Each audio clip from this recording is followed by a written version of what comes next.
are incompetent and have to put in extra effort just to keep up. Perhaps you are one of those people who does not know how to delegate and has to meddle in everything.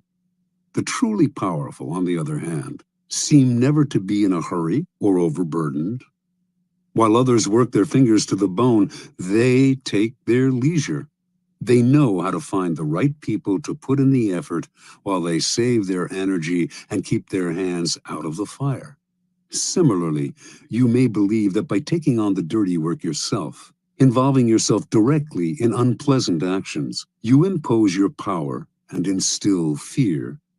In fact, you make yourself look ugly and abusive of your high position. Truly powerful people keep their hands clean. Only good things surround them, and the only announcements they make are of glorious achievements. You will often find it necessary, of course, to expend energy or to effect an evil but necessary action.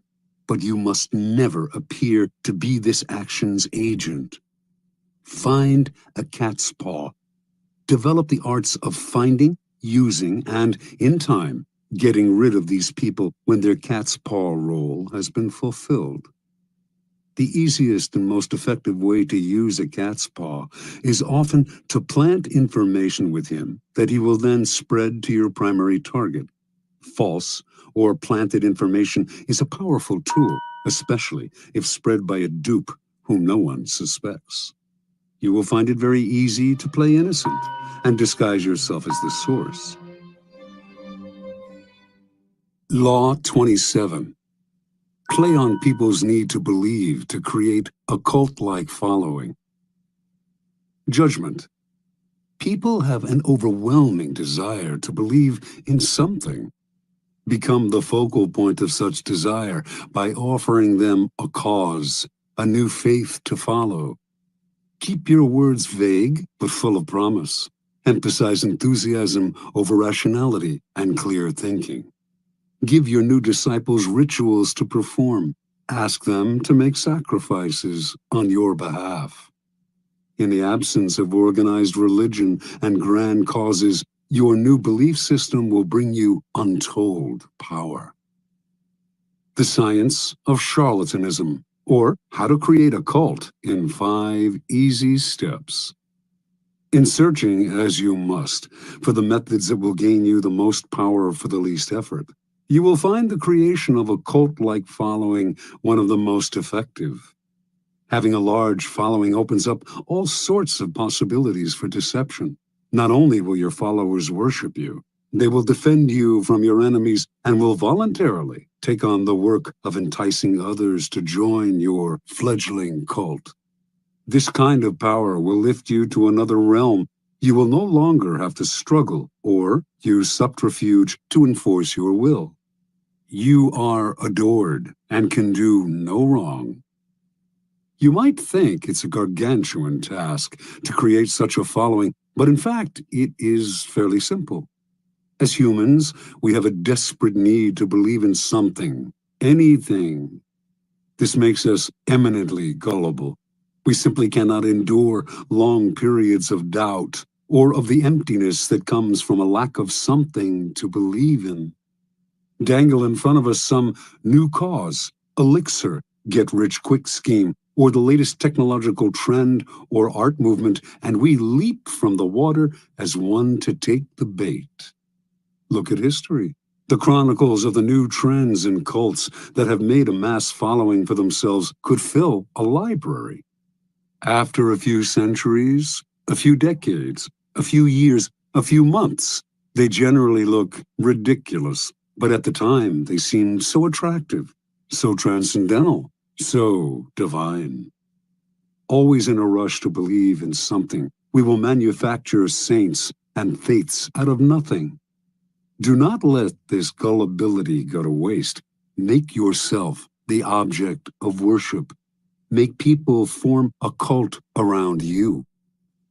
The great European charlatans of the 16th and 17th centuries mastered the art of cult-making. They lived, as we do now, in a time of transformation. Organized religion was on the wane, science on the rise. People were desperate to rally around a new cause or faith. The charlatans had begun by peddling health elixirs and alchemic shortcuts to wealth. Moving quickly from town to town, they originally focused on small groups until, by accident, they stumbled on a truth of human nature. The larger the group they gathered around themselves, the easier it was to deceive. The charlatan would station himself on a high wooden platform, hence the term mountebank, and crowds would swarm around him. In a group setting, people were more emotional, less able to reason. Had the charlatan spoken to them individually, they might have found him ridiculous, but lost in a crowd. They got caught up in a communal mood of rapt attention. It became impossible for them to find the distance, to be skeptical. Any deficiencies in the charlatan's ideas were hidden by the zeal of the mass. Passion and enthusiasm swept through the crowd like a contagion, and they reacted violently to anyone who dared to spread a seed of doubt. Both consciously studying this dynamic over decades of experiment and spontaneously adapting to these situations as they happened, the charlatans perfected the science and holding a crowd, molding the crowd into followers and the followers into a cult. The gimmicks of the charlatans may seem quaint today, but there are thousands of charlatans among us still, using the same tried and true methods their predecessors refined centuries ago, only changing the names of their elixirs and modernizing the look of their cults. We find these latter-day charlatans in all arenas of life: business, fashion, politics, art. Many of them perhaps are following in the charlatan tradition without having any knowledge of its history. But you can be more systematic and deliberate. Simply follow the 5 steps of cult making that our charlatan ancestors perfected over the years. Step 1. Keep it vague. Keep it simple. To create a cult, you must first attract attention. This you should do not through actions, which are too clear and readable, but through words, which are hazy and deceptive. Your initial speeches, conversations, and interviews must include 2 elements. On the one hand, the promise of something great and transformative, and on the other, a total vagueness. This combination will stimulate all kinds of hazy dreams in your listeners, who will make their own connections and see what they want to see. As a corollary to its vagueness, your appeal should also be simple. Most people's problems have complex causes, deep-rooted neurosis, interconnected social factors, roots that go way back in time and are exceedingly hard to unravel. Few, however, have the patience to deal with this. Most people want to hear that a simple solution will cure their problems. The ability to offer this kind of solution will give you great power and build you a following. Step 2. Emphasize the visual and the sensual over the intellectual. Once people have begun to gather around you, 2 dangers will present themselves: boredom and skepticism. Boredom will make people go elsewhere. Skepticism will allow them the distance to think rationally about whatever it is you are offering, blowing away the mist you have artfully created and revealing your ideas for what they are. You need to amuse the bored, then ward off the cynics. The best way to do this is through theater or other devices of its kind. Surround yourself with luxury, dazzle your followers with visual splendor, fill their eyes with spectacle. Not only will this keep them from seeing the ridiculousness of your ideas, the holes in your belief system, it will also attract more attention, more followers. Appeal to all the senses. Use incense for scent, soothing music for hearing, colorful charts and graphs for the eye. You might even tickle the mind, perhaps by using new technological gadgets to give your cult a pseudo-scientific veneer, as long as you do not make anyone really think. Use the exotic, distant cultures, strange customs, to create theatrical effects, and to make the most banal and ordinary affairs seem signs of something extraordinary. Step 3. Borrow the forms of organized religion to structure the group. Your cult-like following is growing. It is time to organize it. Find a way, both elevating and comforting. Organized religions have long held unquestioned authority for large numbers of people, and continue to do so in our supposedly secular age. And even if the religion itself has faded some, its forms will resonate with power. The lofty and holy associations of organized religion can be endlessly exploited. Create rituals for your followers. Organize them into a hierarchy, ranking them in grades of sanctity, and giving them names and titles that resound with religious overtones. Ask them for sacrifices that will fill your coffers and increase your power. To emphasize your gathering's quasi-religious nature, talk and act like a prophet. You are not a dictator. After all, you are a priest, a guru, a sage, a shaman, or any other word that hides your real power in the mist of religion. Step 4. Disguise your source of income. Your group has grown, and you have structured it in a church-like form. Your coffers are beginning to fill with your followers' money. You must never be seen as hungry for money and the power it brings. It is at this moment that you must disguise the source of your income. Your followers want to believe that if they follow you, all sorts of good things will fall into their lap. By surrounding yourself with luxury, you become living proof of the soundness of your belief system. Never reveal that your wealth actually comes from your followers' pockets. Instead, make it seem to come from the truth of your methods. Followers will copy your each and every move in the belief that it will bring them the same results, and their imitative enthusiasm will blind them to the charlatan nature of your wealth. Step 5. Set up an us versus them dynamic. The group is now large and thriving, a magnet attracting more and more particles. If you are not careful, though, inertia will set in, and time and boredom will demagnetize the group. To keep your followers united, you must now do what all religions and belief systems have done: create an us versus them dynamic. First, make sure your followers believe they are part of an exclusive club, unified by a bond of common goals. Then, to strengthen this bond, manufacture the notion of a devious enemy out to ruin you. There is a force of non-believers that will do anything to stop you. Any outsider who tries to reveal the charlatan nature of your belief system can now be described as a member of this devious force. If you have no enemies, invent one. Given a straw man to react against, your followers will tighten and cohere. They have your cause to believe in, and infidels to destroy. Observance of the law.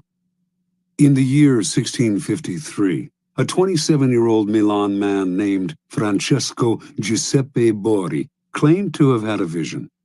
He went around town telling one and all that the Archangel Michael had appeared to him and announced that he had been chosen to be the Capitano Generale of the army of the new Pope, an army that would seize and revitalize the world. The Archangel had further revealed that Bori now had the power to see people's souls, and that he would soon discover the Philosopher's Stone, a long sought-after substance that could change base metals into gold. Friends and acquaintances who heard Bori explain the vision and who witnessed the change that had come over him were impressed, for Bori had previously devoted himself to a life of wine, women, and gambling. Now he gave all that up, plunging himself into the study of alchemy and talking only of mysticism and the occult. The transformation was so sudden and miraculous, and Bori's words were so filled with enthusiasm, that he began to create a following. Unfortunately, the Italian Inquisition began to notice him as well. They prosecuted anyone who delved into the occult. So he left Italy and began to wander Europe, from Austria to Holland, telling one and all that, "To those who follow me, all joy shall be granted." Wherever Borri stayed, he attracted followers. His method was simple. He spoke of his vision, which had grown more and more elaborate, and offered to look into the soul of anyone who believed him, and they were many. Seemingly in a trance, he would stare at this new follower for several minutes, then claim to have seen the person's soul, degree of enlightenment, and potential for spiritual greatness. If what he saw showed promise, he would add the person to his growing order of disciples, an honor indeed. The cult had 6 degrees, into which the disciples were assigned according to what Borri had glimpsed in their souls. With work and total devotion to the cult, they could graduate to a higher degree. Borri, whom they called His Excellency and Universal Doctor, demanded from them the strictest vows of poverty. All the goods and monies they possessed had to be turned over to him, but they did not mind handing over their property, for Borri had told them, "I shall soon bring my chemical studies to a happy conclusion by the discovery of the philosopher's stone, and by this means we shall all have as much gold as we desire." Given his growing wealth, Borri began to change his style of living. Renting the most splendid apartment in the city into which he had temporarily settled, he would furnish it with fabulous furniture and accessories, which he had begun to collect. He would drive through the city in a coach studded with jewels, with 6 magnificent black horses at its head. He never stayed too long in one place, and when he disappeared, saying he had more souls to gather into his flock, his reputation only grew in his absence. He became famous, although, in fact, he had never done a single concrete thing. From all over Europe, the blind, the crippled, and the desperate came to visit Borri, for word had spread that he had healing powers. He asked no fee for his services, which only made him seem more marvelous. And indeed, some claimed that in this or that city he had performed a miracle cure.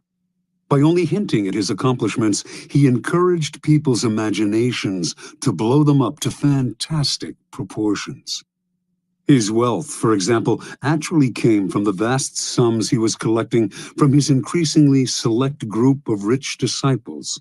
Yet it was presumed that he had, in fact, perfected the philosopher's stone. The church continued to pursue him, denouncing him for heresy and witchcraft, and Borri's response to these charges was a dignified silence. This only enhanced his reputation and made his followers more passionate. Only the great are persecuted, after all. How many understood Jesus Christ in his own time? Borri did not have to say a word. His followers now called the Pope the Antichrist. And so Borri's power grew and grew, until one day he left the city of Amsterdam, where he had settled for a while, absconding with huge sums of borrowed money and diamonds that had been entrusted to him. He claimed to be able to remove the flaws from diamonds through the power of his gifted mind. Now he was on the run. The Inquisition eventually caught up with him, and for the last 20 years of his life, he was imprisoned in Rome. But so great was the belief in his occult powers that to his dying day, he was visited by wealthy believers, including Queen Christina of Sweden. Supplying him with money and materials, these visitors allowed him to continue his search for the elusive philosopher's stone. Interpretation. Before he formed his cult, Borri seems to have stumbled on a critical discovery. Tiring of his life of debauchery, he had decided to give it up and to devote himself to the occult, a genuine interest of his.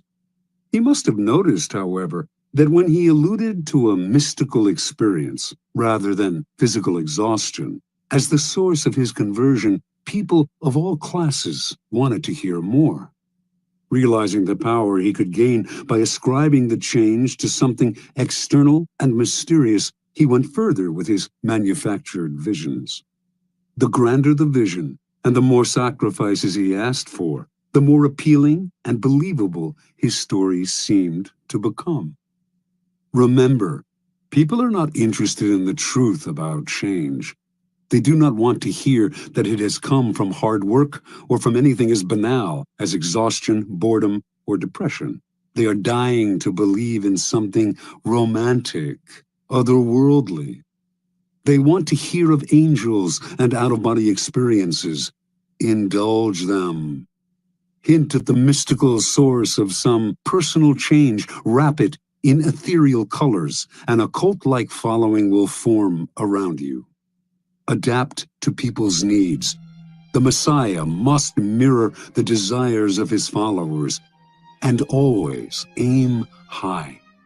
The bigger and bolder your illusion, the better. Law 28. Enter action with boldness. Judgment. If you are unsure of a course of action, do not attempt it. Your doubts and hesitations will infect your execution. Timidity is dangerous. Better to enter with boldness. Any mistakes you commit through audacity are easily corrected with more audacity. Everyone admires the bold. No one honors the timid. Boldness and hesitation. A brief psychological comparison. Boldness and hesitation elicit very different psychological responses in their targets. Hesitation puts obstacles in your path. Boldness eliminates them. Once you understand this, you will find it essential to overcome your natural timidity and practice the art of audacity. The following are among the most pronounced psychological effects of boldness and timidity. The bolder the lie, the better. We all have weaknesses, and our efforts are never perfect. But entering action with boldness has the magical effect of hiding our deficiencies. Con artists know that the bolder the lie, the more convincing it becomes. The sheer audacity of the story makes it more credible, distracting attention from its inconsistencies. When putting together a con or entering any kind of negotiation, go further than you planned. Ask for the moon, and you will be surprised how often you get it. Lions circle the hesitant prey. People have a sixth sense for the weaknesses of others. If, in a first encounter, you demonstrate your willingness to compromise, back down, and retreat, you bring out the lion even in people who are not necessarily bloodthirsty. Everything depends on perception, and once you are seen as the kind of person who quickly goes on the defensive, who is willing to negotiate and be amenable, you will be pushed around without mercy. Boldness strikes fear. Fear creates authority. The bold move makes you seem larger and more powerful than you are. If it comes suddenly, with the stealth and swiftness of a snake, it inspires that much more fear. By intimidating with a bold move, you establish a precedent. In every subsequent encounter, people will be on the defensive, in terror of your next strike. Going halfway with a half a heart digs the deeper grave. If you enter an action with less than total confidence, you set up obstacles in your own path. When a problem arises, you will grow confused, seeing options where there are none, and inadvertently creating more problems still. Retreating from the hunter, the timid hare scurries more easily into his snares. Hesitation creates gaps, boldness obliterates them. When you take time to think, to hem and haw, you create a gap that allows others time to think as well. Your timidity infects people with awkward energy, elicits embarrassment. Doubt springs up on all sides. Boldness destroys such gaps. The swiftness of the move and the energy of the action leave others no space to doubt and worry. In seduction, hesitation is fatal. It makes your victim conscious of your intentions. The bold move crowns seduction with triumph. It leaves no time for reflection. Audacity separates you from the herd. Boldness gives you presence and makes you seem larger than life. The timid fade into the wallpaper. The bold draw attention, and what draws attention draws power. We cannot keep our eyes off the audacious. We cannot wait to see their next bold move. Observance of the law. In 1514, the 22-year-old Pietro Aretino was working as a lowly assistant scullion to a wealthy Roman family. He had ambitions of greatness as a writer, to inflame the world with his name. But how could a mere lackey hope to realize such dreams?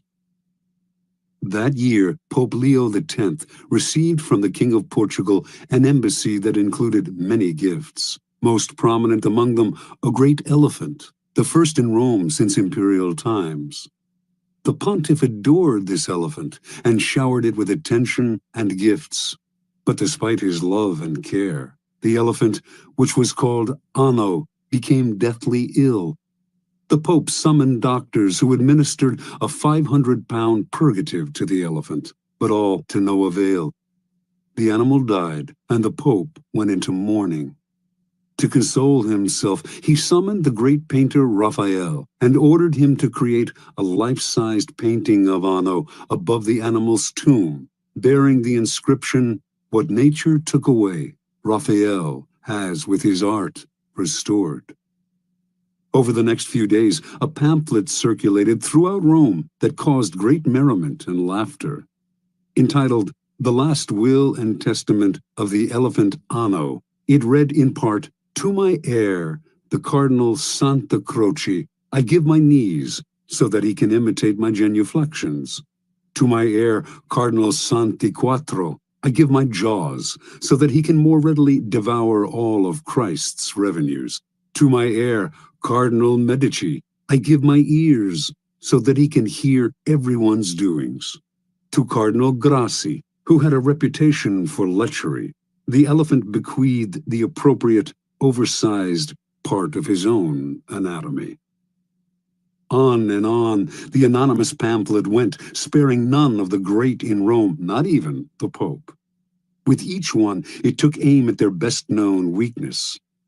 The pamphlet ended with verse, "See to it that Aretino is your friend, for he is a bad enemy to have. His words alone could ruin the High Pope, so God guard everyone from his tongue." Interpretation. With one short pamphlet, Aretino, son of a poor shoemaker and a servant himself, hurled himself to fame. Everyone in Rome rushed to find out who this daring young man was. Even the Pope, amused by his audacity, sought him out and ended up giving him a job in the papal service. Over the years, he came to be known as the Scourge of Princes, and his biting tongue earned him the respect and fear of the great, from the King of France to the Habsburg Emperor. The Aretino strategy is simple. When you are as small and obscure as David was, you must find a Goliath to attack. The larger the target, the more attention you gain. The bolder the attack, the more you stand out from the crowd, and the more admiration you earn. Society is full of those who think daring thoughts, but lack the guts to print and publish